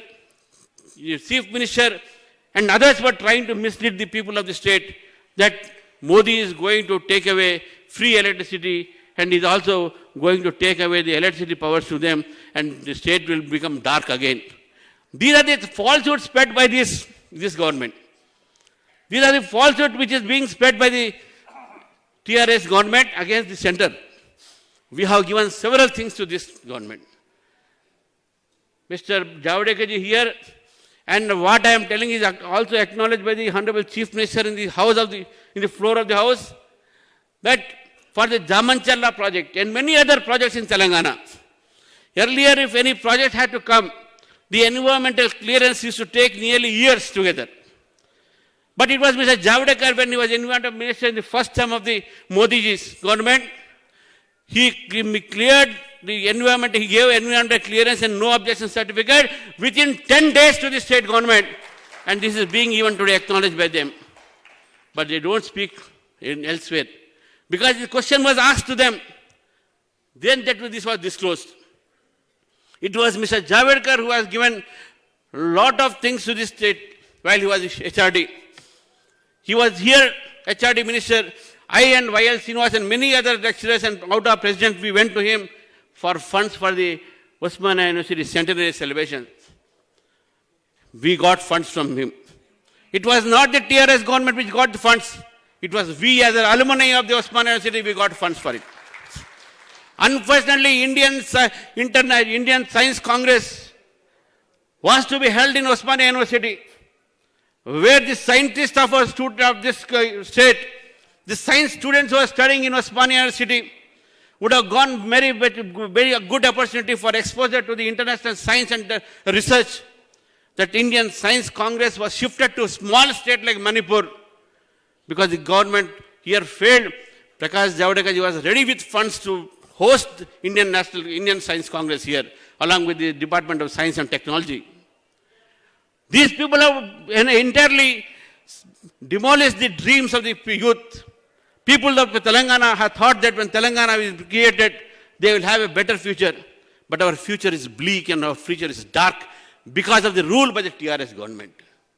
Friends, this is a time when democracy, opposition is very important. People ask me, or even the ministers are asking, even today in before media, what Ramchandra has done. I have done many things, I can say, but only few things I can say. Opposition role is only to question. Opposition role is to question. Things doing or not doing is the duty of the government. I am asking you what you have done, the questions which I have asked. I have asked for 100 crores which have been deposited in the name of advocates. For 3 years you did not touch it. In 2014 you announced 100 crores for advocates' welfare. And in 2017 when I demanded the government to release that 100 crores, he released then. 3 years advocates have lost 100 crores benefit. This government, I demanded, implement Ayushman Bharat in Telangana. They said, no, we don't want to implement Ayushman Bharat. Hundreds of people died due to corona in the state without any coverage, any medical coverage, because Ayushman Bharat had coverage, corona coverage, and Arogyasri was not having. Now they are introducing Ayushman Bharat. It is because of we demanded it. And we can proudly say, it was the BJP which demanded in Assembly and the Council to this government to implement Ayushman Bharat. So therefore, friends, we have done many things. As an opposition representative, as a member elected from the graduate constituency, I have raised the questions of PRC. I have raised the questions of government employees problem. Because of the government employees, because of the advocates, because of the students, Telangana was created. And now after creation of Telangana, the affected society, affected people are students, government employees, advocates and others. No one is benefited. Just because this is of the TRS rule. Friends, I would again request you all, give me an opportunity. Give me an opportunity. And then again, because the echo in the council, the opposition voice in the council, the people's voice and people questioning in the council should continue. ప్రశ్నించే గలాన్ని మనం కొనసాగిద్దాం. అందుకే నన్ను గెలిపించాల్సిందిగా కూడా నేను కోరుతాను. I have nothing to say against my adversaries. But one or two definitely because Prakash Javadekar taught me, V. Ramaji taught me, Venkaiah Naidu taught me that never go on personal attacks. Even today, our attack is only on policies. The policies adopted by the TRS government, it doesn't benefit the people of Telangana. It may benefit the family of this chief minister, but not the Telangana people at all. So therefore, friends, the time has come. The time has come that your voice must rise. And you all have seen me during the corona. I have visited different hospitals while even in the ICU along with Kishan Reddy, Lakshman and Sanjay. Did the chief minister visit? Did our IT minister visit? Did any other minister except the health minister, because it was his ministry, he has to visit? No one visited. When floods were there, even the Congress member of parliament who is now making allegations on me that what he has done, he is questioning me. I am asking him, where are you when corona was there? I am asking you, where were you when the parliament session were going on? You are sitting here, taking a drone and making your photographs on some political leaders. That was, you never attended the parliament sessions properly. You never questioned people's voice in the parliament. And today you ask the man who has questioned the the government and raised the people's voice in the council. So friends, those who are in the fray today, I have nothing against them. But the only thing is that if you give me an opportunity, with the help of the central government, when Modi government is there, we can bring many things to the state government, which I promised earlier. Today we have got AIMS, we have got Mulugu Tribal University, we have got so many other things, and which we did not get. It is only because of the negligence and lethargy by the state government. Modi ji is ready to develop the state with all his might. He is ready here, and Prakash Javadekar has always fought for Telangana. And I am sure, once again, I will get an opportunity in these elections. And I once again request all the graduate voters to elect me once again by giving me first preference vote. My serial number is 3. Write 1, numerical 1. I am stressing this because earlier I lost these elections against an independent CPM candidate who has been supported by CPM, now CPM, but he never claims as CPM. He is an independent, he claims to be independent, against him by only 100 votes. Even though he was supported by all the political parties, 12 political parties, CPI, CPM, Congress, TDP, TRS, Sarok Sata, all the political parties which were there in the state, they supported him, but still I lost by only 100 votes, though I got 3,000 votes more than him then. And those votes, because of the wrong voting, technically he won, morally I won. So therefore this time, this should not be there. We are going to again release videos on how to vote in this election. You have to write numerical 1. Anko mein likhiye like that. Anke layale. Against number 3, there will be no symbol. But just now one phone came, sir, symbol rahega kya? Nahi rahega. So therefore, these are the things which I would like to stress. And I thank Mr. Prakash Javadekar ji for having come in here to launch my campaign today for this MLC elections. And I thank one and all once again. Thank you very much.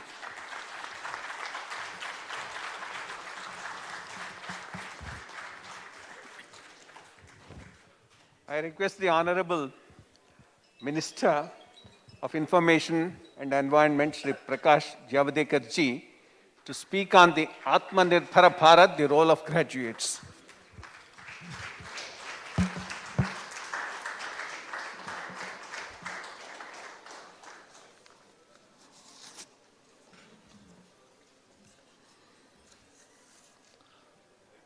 Today's President of the meeting, IVR Krishna Rao, my friend, colleague, and the best advocate of people, Ramchandra Rao, all my colleagues, dignitaries on dais, off the dais, Hindi chalega na? Daudega.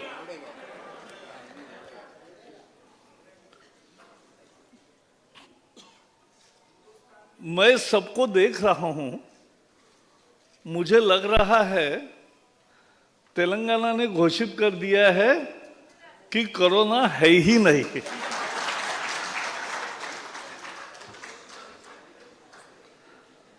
ये होगा, लेकिन एक 6 महीने और सावधानी बरतनी पड़ेगी। Mask, 2 गज की दूरी, मास्क है जरूरी। और प्रधानमंत्री ने और भी एक कहा, अभी तो वैक्सीन आ गया। मैंने ये देखा, जिस दिन वैक्सीन आया उसी दिन लोगों ने तय किया कि मास्क पहनने की अब जरूरत नहीं, अब तो दवाई आ गई। लेकिन दवाई भी और कड़ाई भी, ये जब हम करेंगे, क्योंकि आप देख रहे हो महाराष्ट्र में, केरल में, महाराष्ट्र में पिछले 20 दिनों में 2000 केसेस से 8000 केसेस रोज के हो गए। केरल में 1000 केसेस के 4-5 हजार केसेस रोज आने लगे। और केवल भारत में नहीं, पूरे यूरोप में फिर से लॉकडाउन हुआ। और अमेरिका में 5 लाख से ज्यादा लोग मर गए। ब्राजील में, सब जगह ये फिर से एक बार आया है। तो थोड़ी सी सावधानी हमें रखनी है। और ये मैं आपके अपने हित के लिए, देश के हित के लिए, आपके खुद के हित के लिए बता रहा हूं कि अभी गया नहीं है। अभी मैंने ये निकाला, क्योंकि 5 फीट के ऊपर ही है, सब बाहर है, दूर है, नजदीक नहीं है, तो ठीक है। लेकिन एक रामचंद्र राव, मुझे ये पता नहीं था कि चुनाव में मुख्यमंत्री, सारे मंत्री सब रोज बोल रहे हैं और आपको गाली बक रहे हैं, आपने नहीं काम किया ऐसा कह रहे, और आपके बारे में ही बोलते हैं। यही प्रमाण है कि आपको वह हरा नहीं सकते, इसी का यह सबूत है। और उनको डर लगता है कि फिर से रामचंद्र राव आएंगे तो फिर काउंसिल में अकेले बीजेपी के सदस्य होकर भी ये इन्होंने कमाल करके दिखाया। और अब तो स्थिति बदल गई है। केसीआर के फैमिली को दुबाका कभी भूलेंगे ही नहीं। ऐसा जोर से आपने मारा है कि वो तिलमिला गया। उस दिन से उनका सारा रुख बदल गया। और जो थोड़ी बची थी वो हैदराबाद में जिस तरह से आप लड़े और जीत हासिल की, आपको बहुत बहुत बधाई देना चाहता हूं। मैं 6 साल प्रभारी रहा यहां, मुझे मालूम है क्या स्थिति होती थी हमारी। लेकिन इस बार हमें 48 सीट्स मिली और केवल नसीब से, नहीं तो मेयर तो हमारे ही होना था। और उसके साथ जितने वोट टीआरएस को मिले उतने ही वोट, बहुत थोड़े कम मिले, बाकी सारे उतने ही वोट बीजेपी को मिले। बीजेपी के डबल हो गए और बाकी लोगों के कम हो गए। ये विजय है। और इसलिए आप पर लोग टिप्पणी कर रहे और ये कर रहे, उसका उत्तर देते मत फिरो। लोग जानते हैं आपने एक अच्छे वकील के नाते लोगों की पैरवी की है और काउंसिल में भी आपने पूरे तेलंगाना की पैरवी की है और टीवी पर भी सारे डिबेट्स में जब जाते हैं तो एक प्रभावी रूप से बीजेपी का पक्ष रखने वाला कोई है तो वो एक जो 5-6 लोग अच्छा बोलते हैं उसमें एक रामचंद्र राव है। क्योंकि ये चुनाव अलग है, ये समझना पड़ेगा जरा हमें भी, सब कार्यकर्ताओं को, कि लोगों के पास जाते। मैं इसी ग्रेजुएट कॉन्स्टिट्यूंसी से महाराष्ट्र में 2 बार विधान परिषद में चुन के आया, तो उसमें हम सब प्रचार करते थे, भाषण करते थे, ये करते थे, फिर निकलते समय कहते थे कि निश्चित वोटिंग को आना और वोट देना है। वो बोलते प्रकाश जी क्यों बार बार बता रहे हो, हम आएंगे और कमल पर ठप्पा लगाएंगे। उस समय ठप्पा लगता था,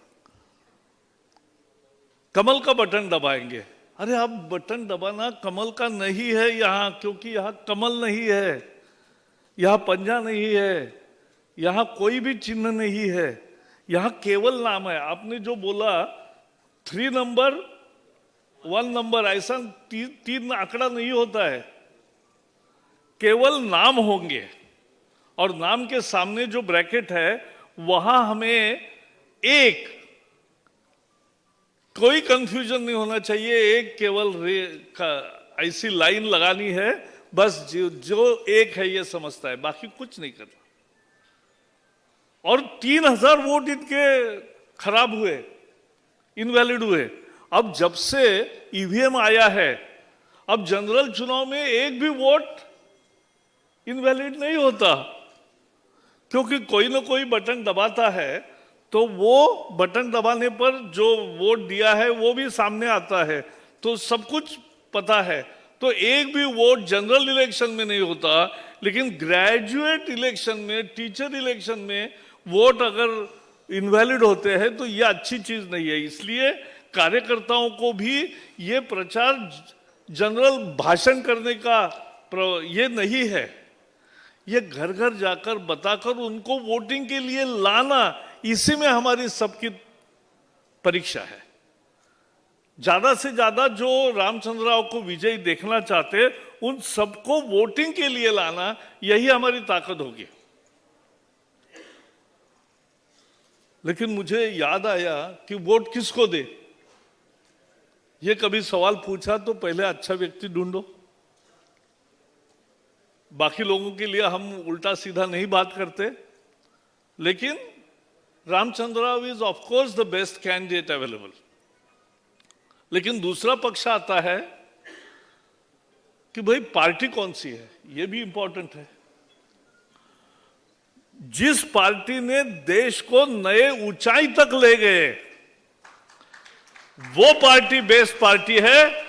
जिन्होंने तेलंगाना का पूरा सत्ता काबिज करके केवल परिवार तक सीमित हो गई, वो पार्टी नहीं तेलंगाना को न्याय दे सकती। यह भी हमें समझना चाहिए। फर्क क्या है टीआरएस में, बीजेपी में या बाकी पार्टियों में, हम में, कांग्रेस में और हमारे में, इवन तेलुगु देशम और हमारे में फर्क क्या है? वो एक परिवार की पार्टी है, फैमिली पार्टी, एक फैमिली की पार्टी है। सारा सब कुछ फैमिली में ही चलेगा। और हमारी पार्टी में कोई फैमिली नहीं है, ये पूरी पार्टी ही एक फैमिली है। यह हमारी विशेषता है। और जब कभी लगे भाई ये भी पार्टी अच्छी है, वो भी पार्टी अच्छी है, तो किसको वोट दे? तो जैसे आपने कहा, पॉलिसी को वोट देना है, प्रिंसिपल को वोट देना। और हमारा क्या प्रिंसिपल है? मोदी जी का प्रिंसिपल एक ही है, क्योंकि घर परिवार के लिए सत्ता नहीं, कंट्री फर्स्ट, नेशन फर्स्ट। ये नेशन फर्स्ट वाली पार्टी है। और इसलिए इसके उम्मीदवारों को आज देश भर में, दुनिया भर में इतना बड़ा महत्व आ गया और देश भर में जीत रहे। परसों गुजरात के कॉरपोरेशन के चुनाव हुए, 6 चुनाव हुए। 20 साल बीजेपी सत्ता में है,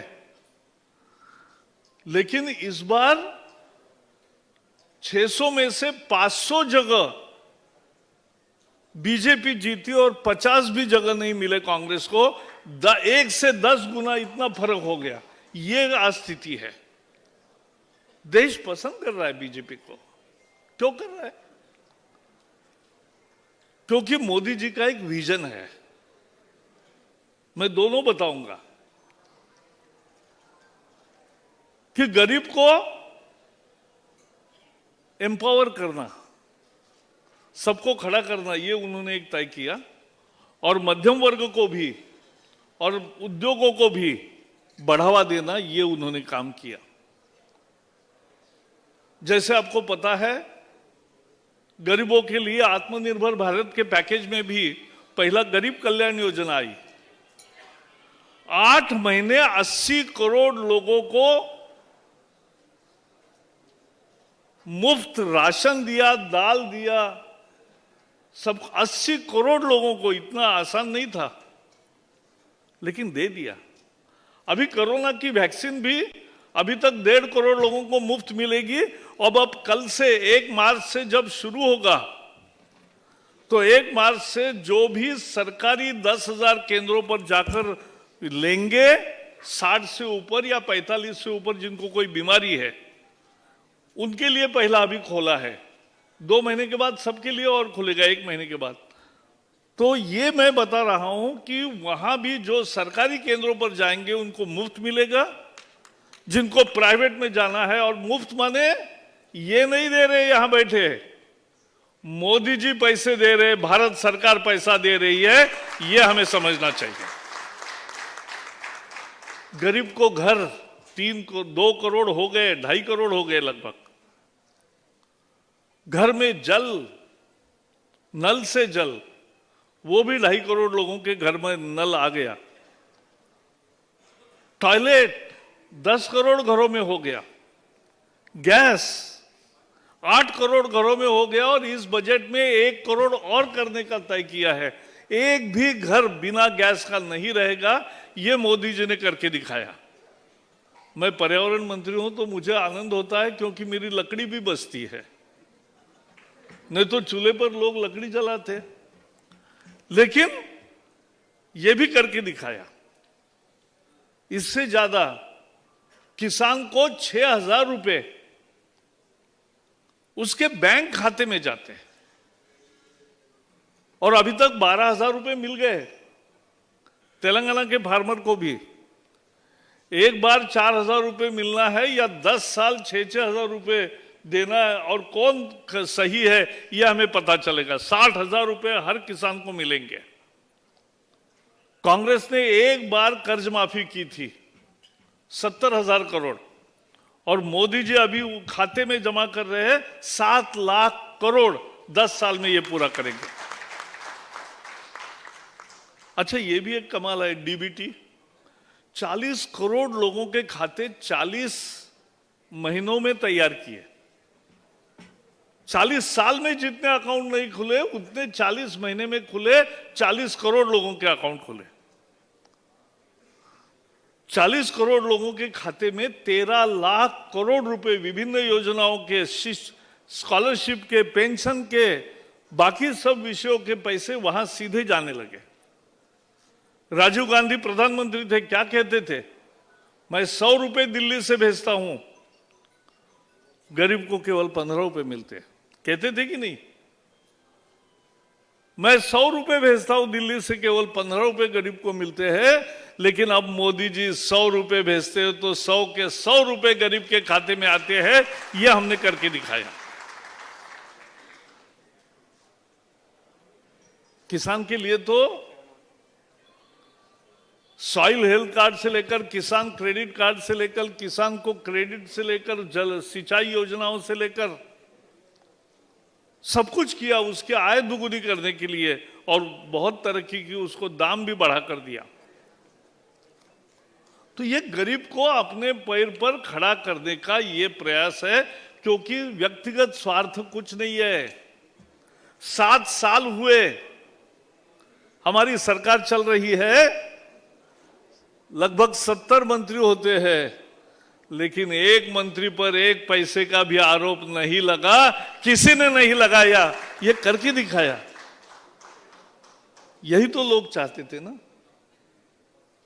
यही तो चाहते थे। यहां बहुत सारे मध्यम वर्ग के लोग भी हैं।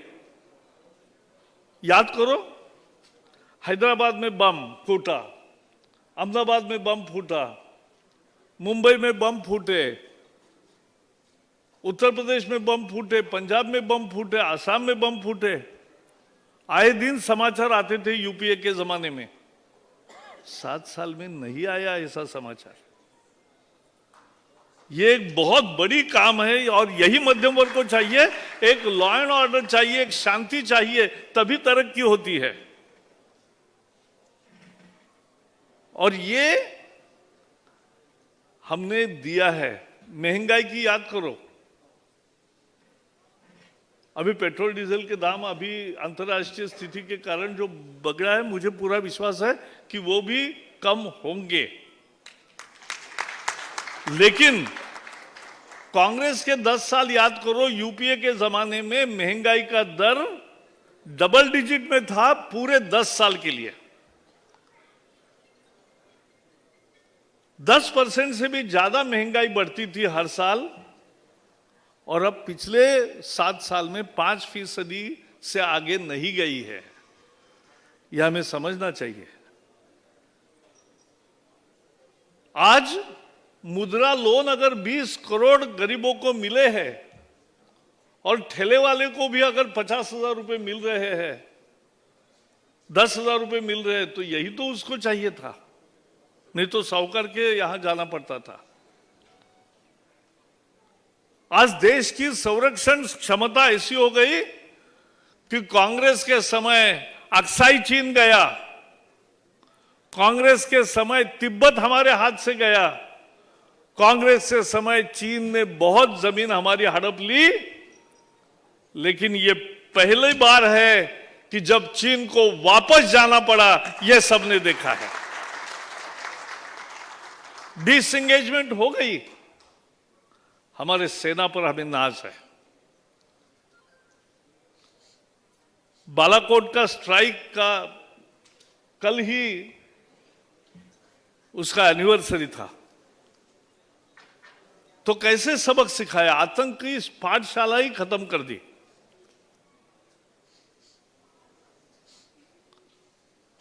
मैं राजस्थान में था, मुझे चुनाव के समय एक युवा मिला, उसने कहा साहब हम मोदी को वोट देंगे। मैंने कहा क्यों?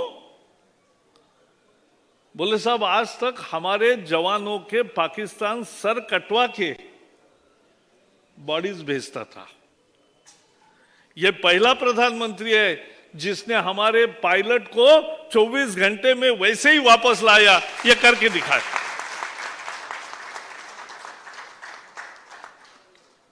आज पाकिस्तान की दुनिया में क्या स्थिति है और भारत के क्या स्थान है? G20 में तो हम है ही, अब G7 में भी हमें बुलाया है। क्यों बुलाते? क्योंकि भारत का परचम लहरा रहा है। हमने इतने बड़े लॉकडाउन के बाद पूरी दुनिया की अर्थव्यवस्था गर्त में गई। हमारी भी परिणाम होना था, 8% माइनस हुआ था, लेकिन पिछले 3 महीने का रिकॉर्ड है कि अर्थव्यवस्था पटरी पर आ गई और 0.5% सही लेकिन पॉजिटिव ग्रोथ हो गया है। यह भी हमने करके दिखाया है। तो ये भारत का ऐसा दबदबा दुनिया में कभी नहीं था जो आज है, और इसका कारण हमारा नेता है। मुझे एक कुली मिल गया, उसने कहा साहब हम मोदी को वोट देंगे। मैंने कहा क्यों? बोले साहब ना घर ना दार ना परिवार, केवल देश की चिंता करते हैं, 24 घंटे देश के लिए काम करता है। ऐसा ही आदमी चाहिए, इससे ही भला होगा। लोगों की ये भावनाएं हैं और इसलिए हमारे वोट बढ़ रहे हैं, हमारी सीटें बढ़ रही है। अभी कल चुनाव घोषणा हुआ है, मैं आज बता सकता हूं कि बंगाल भी हम जीत कर रहेंगे और पूरी ताकत से जीतेंगे।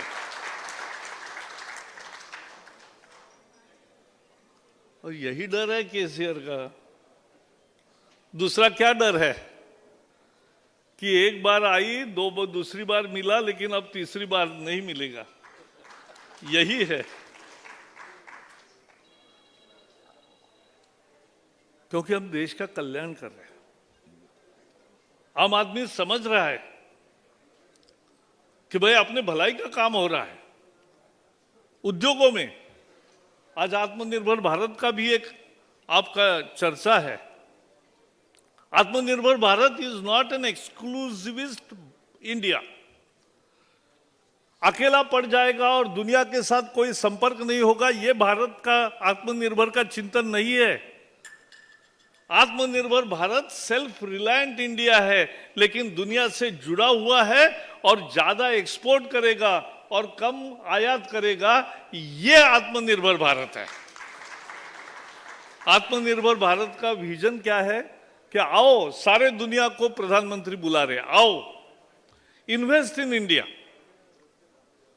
Manufacture in India and sell with pride as made in India. यह विजन है आत्मनिर्भर भारत का। मोदी जी की सरकार आई तब मोबाइल की केवल 2 फैक्ट्री थी, 2 फैक्ट्री भारत में। आज 160 फैक्ट्री है। दुनिया का दूसरा नंबर का देश है कि जो मोबाइल सबसे ज्यादा बनाता है, और हमारे भी मोबाइल आने लगे, वो भी लोकप्रिय हो लगे।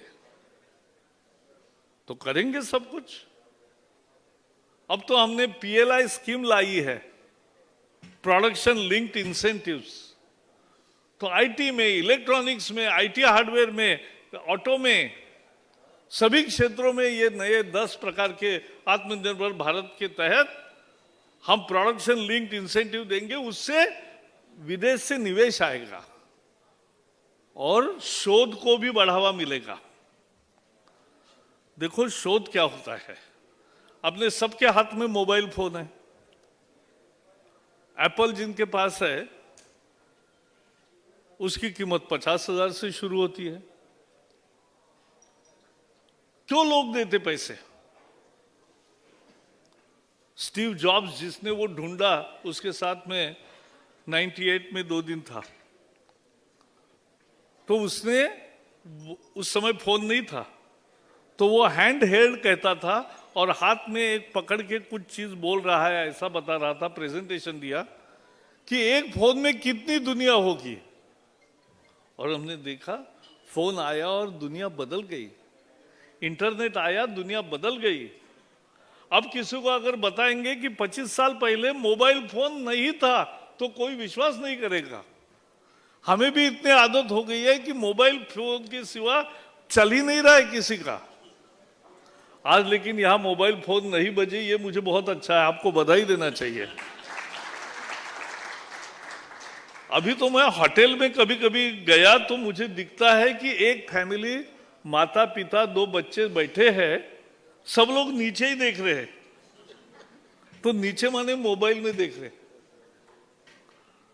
और वो मोबाइल में देखते हैं, एक दूसरे को भी मैसेज ही कर रहे हैं। अरे बातें करना, बातचीत करना, एक दूसरे का ख्याल पूछना, एक दूसरे के साथ बहुत सारी मजा करना, वो भूल गए लोग। अब सारे मोबाइल के हो गए। जिनके भी ड्राइवर है यहां आए हुए, जाके उनको पूछो, अगर उनके 2 फेसबुक नहीं अकाउंट होंगे तो मुझे नाम बदल दो, वो है लोगों के सब। देश तरक्की पर है। और जहां बताना था कि ओटीटी प्लेटफॉर्म पर कुछ भी दिखेगा और डिजिटल न्यूज मीडिया के तरह से कुछ भी करोगे, तो हमने परसों ही नए नियम लाए हैं कि इस देश में आओ, बिजनेस करो, मुनाफा भी कमाओ, लेकिन इस देश के संविधान के खिलाफ और लोगों में भेदभाव तैयार करना और दूसरा काम उल्टा सीधा नहीं आप कर सकते, यह भी हमने बता दिया है। यह करना पड़ेगा आपको। तो दिस इज आत्मनिर्भर भारत। और अपना देश आज कितने नए अवसर है मैं बताऊं।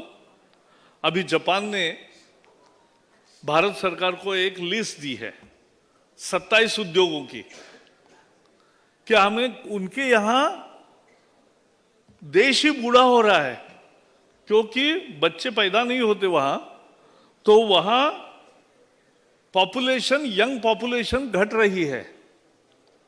तो यंग पॉपुलेशन ही नहीं है, और अपने यहां we have an additional advantage of dividend of demography. लोग बहुत, यंग पॉपुलेशन सबसे ज्यादा अगर कही है तो आज भारत में है। और इसलिए यंग को अगर अच्छा तरह से पढ़ाई करेंगे, तो उसके स्किल अगर देंगे, तो उन्होंने 27 कैटेगरी मांगी है कि हजारों चाहिए हमें लोग। और जापान में जाएंगे तो बहुत अच्छी तनख्वाह मिलेगी। ऐसी पूरी दुनिया की लिस्ट है।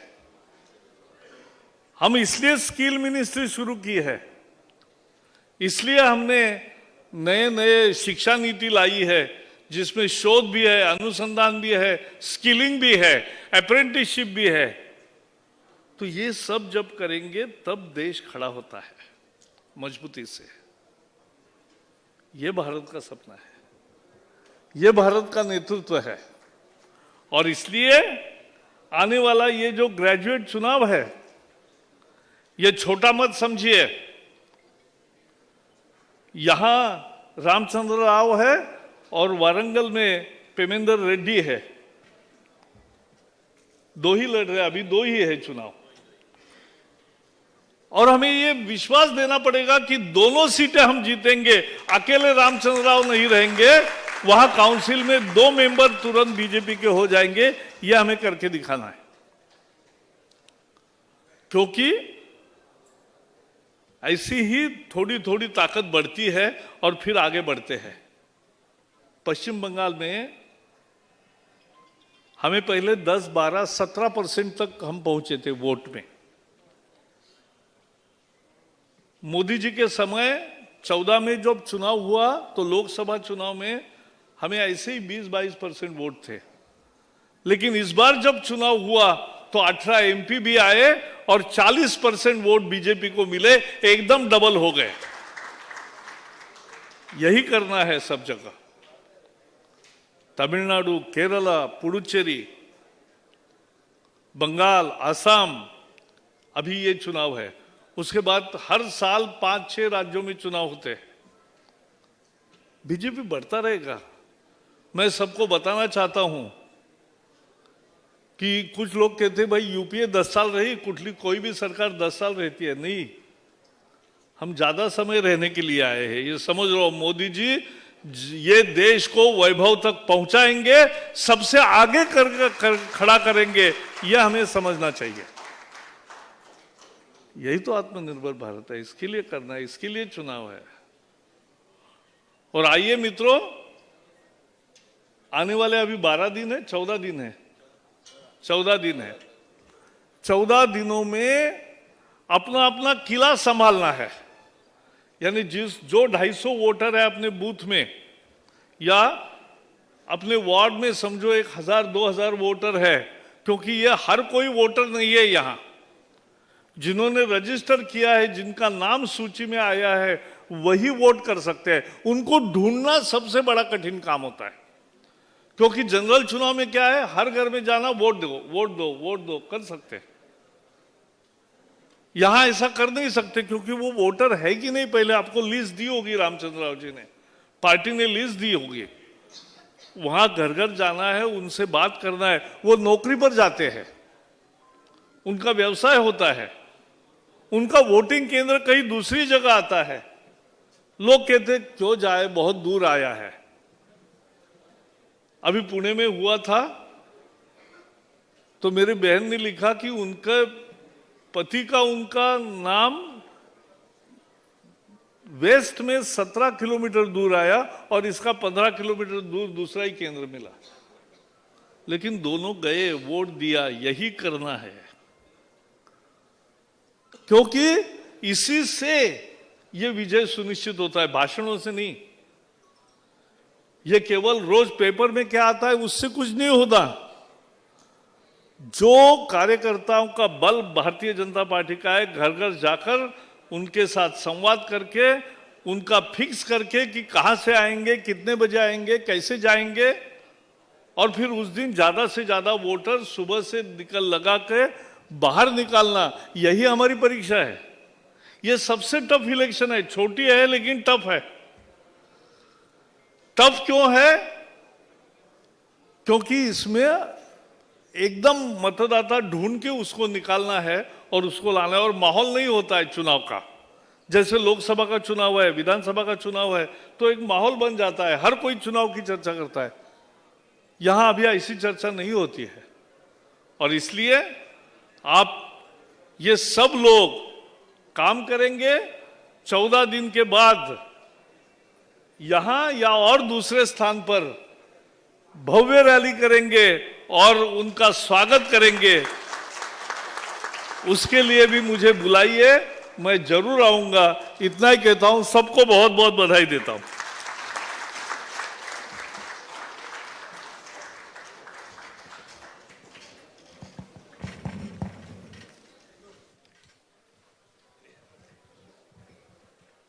Vote of thanks.